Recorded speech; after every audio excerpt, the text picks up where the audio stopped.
Welcome to top 9 news. This is Vishitha. ఏపీలో అందరికీ ఆరోగ్య బీమా, లిక్కర్ కేసులో స్కామ్ జరగలేదన్న సజ్జల, ప్రతిపక్ష హోదా ప్రజలు ఇస్తారన్న సోమిరెడ్డి. బులెటిన్లో ముందుగా ఆంధ్రప్రదేశ్ టాప్ 9 న్యూస్ ఇప్పుడు చూద్దాం.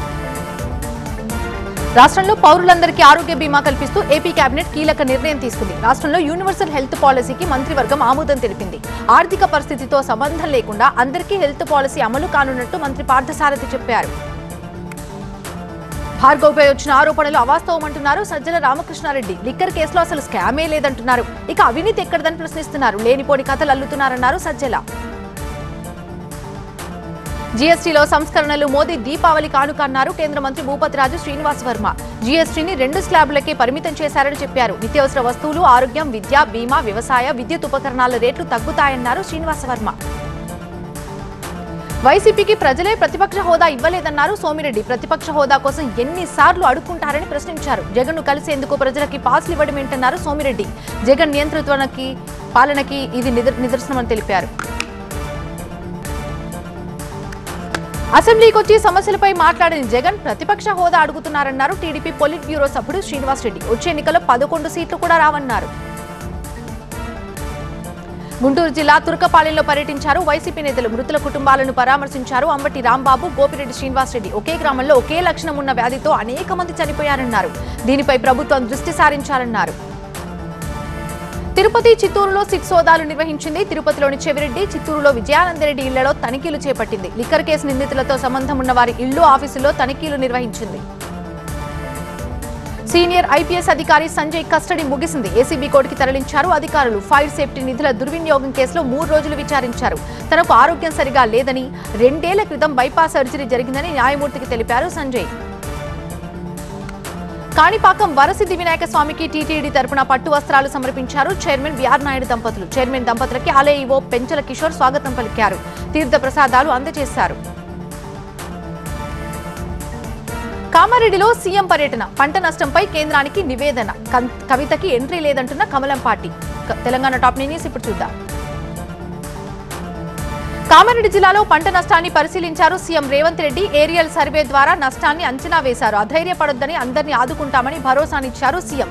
అధికారుల అప్రమత్తతతో ప్రాణ నష్టం తప్పిందన్నారు. తెలంగాణ రాష్ట్రంలో వరద నష్టంపై కేంద్ర హోంమంత్రికి నివేదిక అందజేశామని తెలిపారు డిప్యూటీ సీఎం భట్టి విక్రమార్క. నిర్మలా సీతారామన్ కలిసి రాష్ట్ర ఆర్థిక పరిస్థితిపై చర్చించామని తెలిపారు భట్టి. రాష్ట్ర ప్రభుత్వ రుణాల రీస్ట్రక్చరింగ్ చేయాలని కోరామన్నారు భట్టి విక్రమార్క. కామారెడ్డి, మెదక్ జిల్లాలో వరదతో 1000 కోట్ల నష్టం జరిగిందన్నారు మంత్రి తుమ్మల. 5000 కోట్ల నష్టం జరిగిందన్నారు. గత ఏడాది ఎస్డీఆర్ఎఫ్ నిధులు తప్ప కేంద్రం వరద నష్ట సహాయం ఇవ్వలేదన్నారు. ఎన్డీఏ రాష్ట్రాల తరహాలోనే తెలంగాణకు నిధులు, గ్రాంట్ ఇవ్వాలని కోరారు. కాళేశ్వరంలో జరిగిన అవినీతిని నిగ్గు తేల్చేందుకే విచారణను సీబీఐకి అప్పచెప్పామన్నారు మంత్రి వాకిటి శ్రీహరి. దోపిడీ చేసిన దోషులకి శిక్ష పడాలన్నారు. కేసుని సీబీఐకి ఇస్తే 48 గంటల్లో తేలుస్తామని గతంలో కిషన్ రెడ్డి అన్న విషయాన్ని గుర్తు చేశారు. అవినీతి పరులకి బీజేపీలోకి ఎంట్రీ లేదన్నారు రామచంద్రరావు. కవిత అయినా మరొకరైనా ఇది వర్తిస్తుందని తెలిపారు. యూరియా కొరతకి కాంగ్రెస్ ప్రభుత్వమే కారణమన్నారు. యూరియాని బ్లాక్ లో అమ్ముతున్నారని ఆరోపించారు. అంతేకాదు జీఎస్టీ తగ్గింపుతో ప్రజలకి కేంద్రం కానుకిచ్చిన విషయాన్ని గుర్తు చేశారు.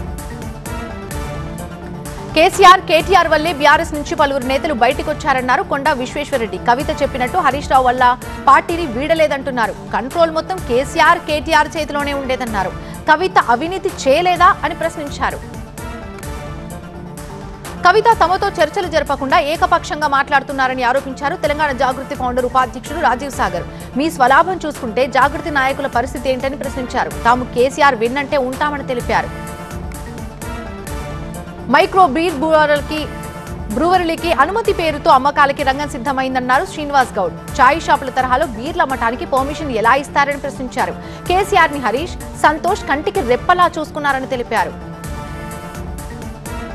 మైహోం భూజా వినాయక విగ్రహ లడ్డు రికార్డు ధర పలికింది. వేలంలో 51,77,777 రూపాయలకి ఖమ్మం జిల్లా ఇల్లందుకు చెందిన గణేష్, రియల్ ఎస్టేట్ అధినేత కొండపల్లి గణేష్ ఈ లడ్డూని దక్కించుకున్నారు.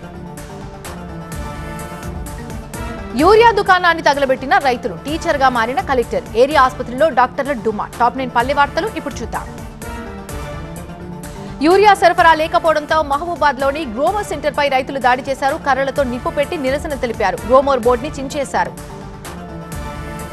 కృష్ణా జిల్లా గుడివాడలోని గ్రోమోర్ దుకాణాన్ని కలెక్టర్ ఆకస్మికంగా తనిఖీ చేశారు. అక్కడున్న రైతులతో మాట్లాడారు. గుడివాడ రూరల్ మండలంలోని రైతు సేవా కేంద్రాన్ని ఆయన సందర్శించారు. కొమరం భీం ఆసిఫాబాద్ జిల్లా కలెక్టర్ వెంకటేష్ ఆసిఫాబాద్ మోడల్ కాలేజీని సందర్శించారు. ఎంపీసీ సెకండ్ ఇయర్ క్లాస్ కి వెళ్లి విద్యార్థులకి మ్యాథ్స్ సూత్రాలు చెప్పారు. పాఠాలు ఎలా అర్థం చేసుకోవాలో బోధించారు. ఏపీలో పర్యటిస్తున్న Krishna river management board chairman Pandey సభ్యులు నంద్యాల జిల్లాలోని పోతిరెడ్డిపాడు హెడ్ రెగ్యులేటరీ ని పరిశీలించారు. ఆ ప్రాజెక్టు నీటి వివరాలను అధికారులను అడిగి తెలుసుకున్నారు. అమలాపురం ఏరియా ఆసుపత్రిని ఆర్డీఓ తనిఖీ చేశారు. ఆ టైంలో ఆసుపత్రి సూపరింటెండెంట్ సహా 4 డాక్టర్లు ఎవ్వరూ కూడా విధుల్లో లేరు. ప్రైవేట్ క్లినిక్స్ నడుపుతూ విధులకు డాక్టర్స్ రావటం లేదని రోగులు ఆర్డీఓకి కంప్లైంట్ చేసినట్టు తెలుస్తోంది. దీనిపై ఎంక్వైరీ చేపట్టారు.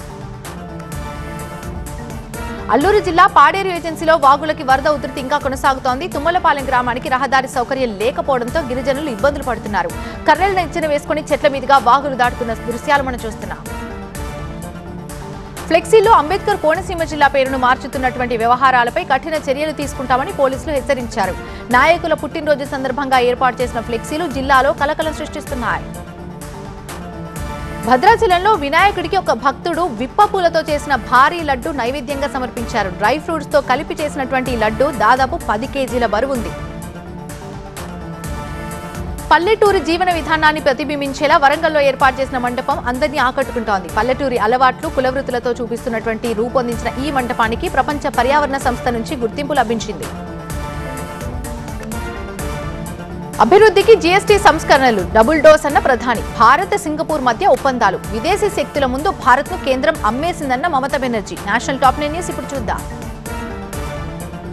జీఎస్టీ సంస్కరణలు అభివృద్ధికి డబుల్ డోస్ అని ప్రధాని మోదీ అన్నారు. అంతర్జాతీయంగా మారుతున్నటువంటి పరిస్థితులకి అనుగుణంగా భారత్ లో కూడా మార్పులు రావాల్సిన అవసరం ఉందన్నారు. దీపావళి ఛట్ పూజకి ముందే రెట్టింపు ఆనందం దేశ ప్రజలకు కలగబోతుందన్నారు ప్రధాని. పరస్పర వాణిజ్యాన్ని పెంచుకునేందుకు భారత్ సింగపూర్ ఒప్పందాలు ఎప్పటికప్పుడు సమీక్షిస్తామని ప్రధాని మోదీ తెలిపారు. భారత్ పర్యటనకు వచ్చినటువంటి సింగపూర్ ప్రధాని లారెన్స్ వాంగ్ తో ప్రధాని మోదీ చర్చలు జరిపారు. భారత్ సింగపూర్ భాగస్వామ్య భవిష్యత్తు కోసం ఒక సవివరమైనటువంటి రోడ్ మ్యాప్ తాను రూపొందించారని తెలిపారు. ముంబైలోని జవహర్ లాల్ నెహ్రూ పోర్ట్ టెర్మినల్ 2వ దశను మోదీ వాంగ్ ప్రారంభించారు. ఢిల్లీ హైదరాబాద్ హౌస్ లో ఇద్దరు నేతల సమక్షంలో జరిగిన చర్చల్లో అనేక ఒప్పందాల మార్పిడి జరిగింది. సింగపూర్ పెట్టుబడితో చెన్నైలో national centre of excellence for skilling ఏర్పాటు చేయబోతున్నట్టు ప్రధాని మోదీ ప్రకటించారు. రక్షణ సహకారాన్ని బలోపేతం చేసుకునేందుకు భారత్ సింగపూర్ కలిసికట్టుగా పనిచేస్తున్నాయని విదేశాంగ శాఖ తూర్పు కార్యదర్శి కుమరన్ తెలిపారు. సింగపూర్ ప్రధాని పర్యటనను పురస్కరించుకుని విదేశాంగ శాఖ అధికారులు వివరాలు వెల్లడించారు. కలిసికట్టుగా టెక్నాలజీని అభివృద్ధి చేసేందుకు అవకాశాలు పరిశీలిస్తున్నట్టు తెలిపారు. బీజేపీ నేతృత్వంలోని కేంద్ర ప్రభుత్వం విదేశీ శక్తుల ముందు దేశ ప్రతిష్టని అమ్మేసిందని బెంగాల్ సీఎం మమతా బెనర్జీ ఆరోపించారు. కొన్నిసార్లు అమెరికా, కొన్నిసార్లు చైనాను కేంద్రం బతిమాలుకుంటుందన్నారు మమత.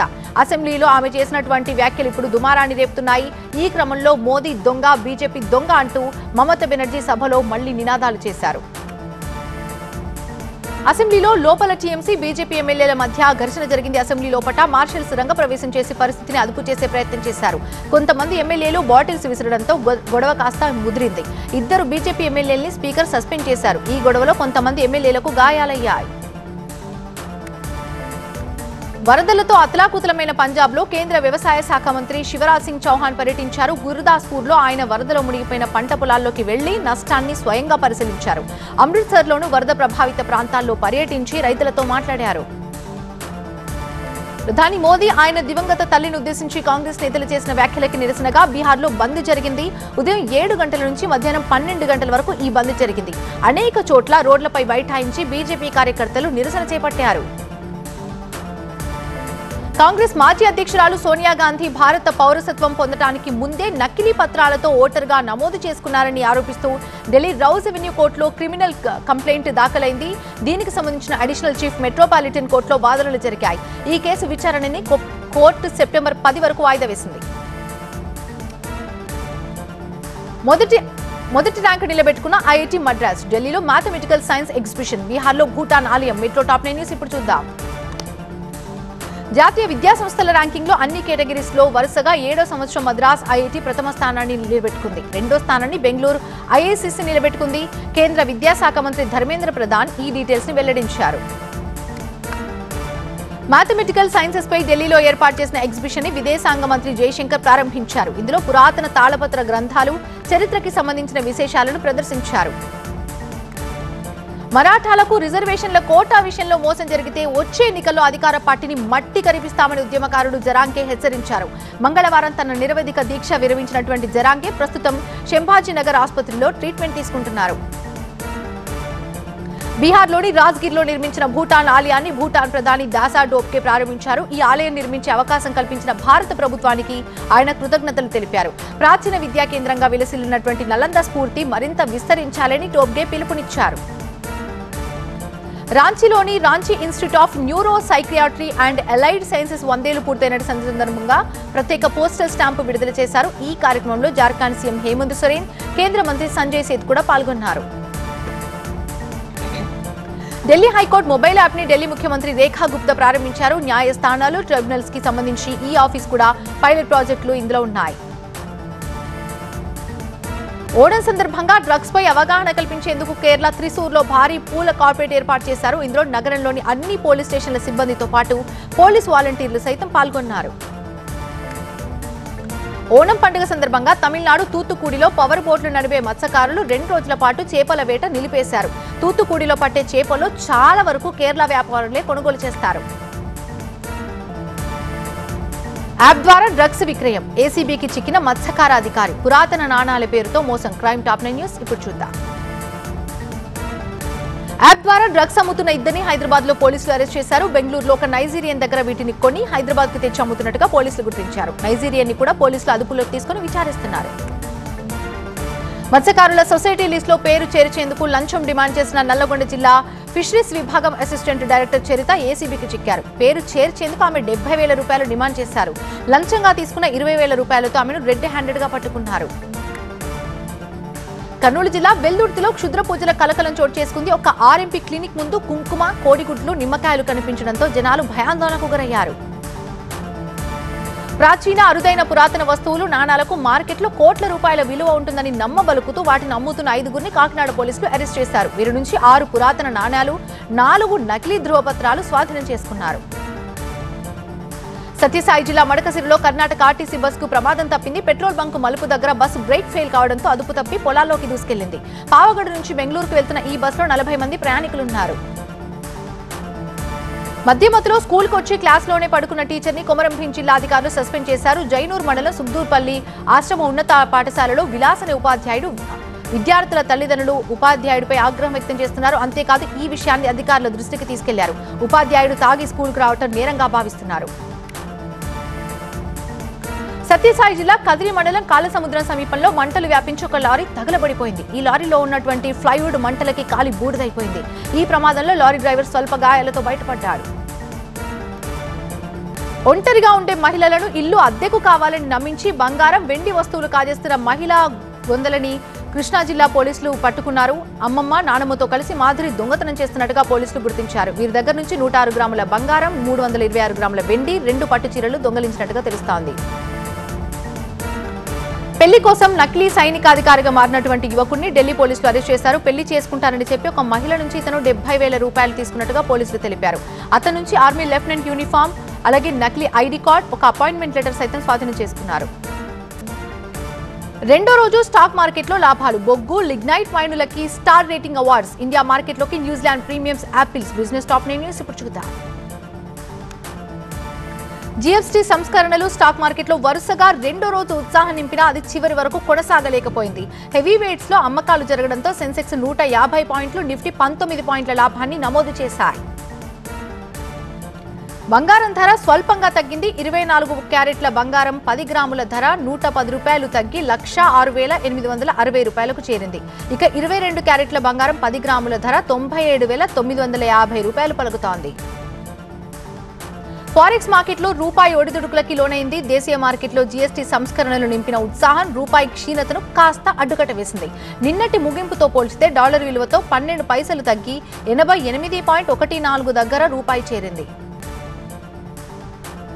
హర్యానా గురుగ్రామ్ సమీపంలోని సోహ్నాలో ఎంపెరిక్స్ టెక్నాలజీ లిమిటెడ్ ని కేంద్ర మంత్రి అశ్విని వైష్ణవ్ ప్రారంభించారు. ఈ ఫ్యాక్టరీలో అడ్వాన్స్డ్ లిథియం ఐకాన్ సెల్స్ ని తయారు చేస్తారు. భారతదేశ వ్యాప్తంగా బొగ్గు లిగ్నైట్ గనుల్లో నిర్వహణ పరంగా ప్రతిభ, పర్యావరణ సంరక్షణ, భద్రత, సమాజాభివృద్ధిలో అద్భుతమైన పనితీరు చూపించినటువంటి గనులు అవార్డ్స్ అందుకున్నాయి. అంతేకాదు ముంబైలో నిర్వహించిన ఈ కార్యక్రమానికి కేంద్ర మంత్రి కిషన్ రెడ్డి హాజరయ్యారు. స్టెరిలైట్ టెక్నాలజీస్ లిమిటెడ్ నుంచి విడిపోయి ప్రత్యేక కంపెనీగా ఏర్పడిన ఎస్టీఎల్ నెట్వర్క్ లిమిటెడ్ ఎన్ఎస్ఈలో లిస్టులో చేరింది. సంస్థ ప్రతినిధులు హాజరై సంప్రదాయ గంటను మోగించారు. 22.90 పైసలతో లిస్ట్ అయినటువంటి ఈ షేర్ ట్రేడింగ్ చివర్లో 5% నష్టపోయి 21.75 రూపాయలకు పడిపోయింది. న్యూజిలాండ్ కి చెందిన అత్యంత రుచికరమైన, అత్యంత మెరుగైన రోజ్ యాపిల్ భారత్కు వచ్చాయి. తొలి కంటైనర్లో 21 టన్నులు ముంబైకి చేరాయి. ప్రీమియం వెరైటీగా నిలిచే ఈ యాపిల్ ధర కేజీ 350 రూపాయల వరకు పలుకుతున్నట్టుగా సమాచారం. ఢిల్లీలోని ఒడిశా భవన్లో ఓంఫెడ్ కొరాపెట్ కాఫీ కేప్స్ ని సీఎం మోహన్ చరణ్ మాఝీ ప్రారంభించారు. ఓంఫెడ్ లో డైరీ ఉత్పత్తులు అందుబాటులో ఉంటాయి. కొరాఫుడ్ కాఫీ ఒడిశాలో పండించే కాఫీకి బ్రాండ్. ఆర్టిఫిషియల్ ఇంటెలిజెన్స్ టూల్స్ ని మరింత విస్తృతంగా ఉపయోగించుకునే వీలు కల్పించే సరికొత్త నాజుకైన టాబ్లెట్, కొత్త స్మార్ట్ ఫోన్ ని శాంసంగ్ లాంచ్ చేసింది. గెలాక్సీ ట్యాబ్ S11 2 సైజుల్లో విడుదల చేసింది. ఇది ప్రపంచంలోనే అతి సన్నని టాబ్లెట్ అని శాంసంగ్ ప్రకటించింది. తెలుగు రాష్ట్రాలు, దేశ విదేశీ విశేషాల న్యూస్ జంక్షన్ ఇప్పుడు చూద్దాం. పుట్టపర్తి ప్రశాంతి నిలయంలో నిర్వహించినటువంటి ఓణం వేడుకలో ఇస్రో చైర్మన్ నారాయణ్ పాల్గొన్నారు. కేరళకు చెందిన సాయి భక్తులు పెద్ద సంఖ్యలో ఈ వేడుకల్లో పాల్గొన్నారు. మలయాళీలు సాంస్కృతిక కార్యక్రమాలు నిర్వహించారు. ఒక విద్యార్థికి ఫైనల్ ఎగ్జామ్ లాంటిది పోలీసులకి వినాయక నిమజ్జనం ఏర్పాట్లని రాచకొండ పోలీస్ కమిషనర్ సుధీర్ బాబు అన్నారు. హైదరాబాద్ సరూర్ నగర్ చెరువు దగ్గర నిమజ్జన ఏర్పాట్లని ఆయన పరిశీలించారు. సత్యసాయి జిల్లా కదిరి మండలం పట్నం హంద్రినీవా మెయిన్ బ్రాంచ్ కెనాల్ నుంచి పులివెందుల నియోజకవర్గంలోని నల్లపురెడ్డి చెరువుకు నీటిని విడుదల చేశారు. ఈ కార్యక్రమంలో ఎమ్మెల్యేలు కందికుంట వెంకటప్రసాద్, మాధవిరెడ్డి, పులివెందుల ఇన్ఛార్జ్ బీటెక్ రవి పాల్గొన్నారు. ప్రముఖ నటుడు అశ్విన్ కడప పెద్ద దర్గాని సందర్శించారు. మజార్ల దగ్గర చాదర్ సమర్పించి ప్రత్యేక ప్రార్థనలు చేశారు. రాజుగారి గదికి త్రీక్వెల్ చేయబోతున్నట్టుగా అశ్విన్ తెలిపారు. జాగృతి నేత కవిత తాజాగా చేసిన ఆరోపణలతో రాజన్న సిరిసిల్ల జిల్లా నేరెళ్ల బాధితులు మాజీ ఎంపీ జోగిన్పల్లి సంతోష్ రావుపై కంప్లైంట్ చేశారు. కేసు నమోదు చేయాలని డిమాండ్ చేశారు. పోలీసులు తమపై తప్పుడు కేసులు పెట్టి 3rd డిగ్రీ ప్రయోగించారని బాధితులు ఆరోపిస్తున్నారు. భారీ వర్షాలకి యమున ఉప్పొంగుతోంది. ఢిల్లీలో ఉగ్ర రూపం దాల్చిన యమున ఇప్పుడు తాజ్ మహల్ కి వరద చేరింది. అంతేకాదు దీంతో అధికారులు వెంటనే అలర్ట్ అయ్యి జాగ్రత్తలు తీసుకుంటున్నారు. భారీ వర్షాలతో అతలాకుతలమైన పంజాబ్ లో పరిస్థితిని ఆమ్ ఆద్మీ పార్టీ కన్వీనర్ అరవింద్ కేజ్రీవాల్ పరిశీలించారు. కపుర్తాలాలో బియాస్ నది పరివాహక ప్రాంతాల్లో ఆయన పర్యటించారు. రెస్క్యూ సిబ్బందితో కలిసి ప్రయాణించారు అరవింద్ కేజ్రీవాల్.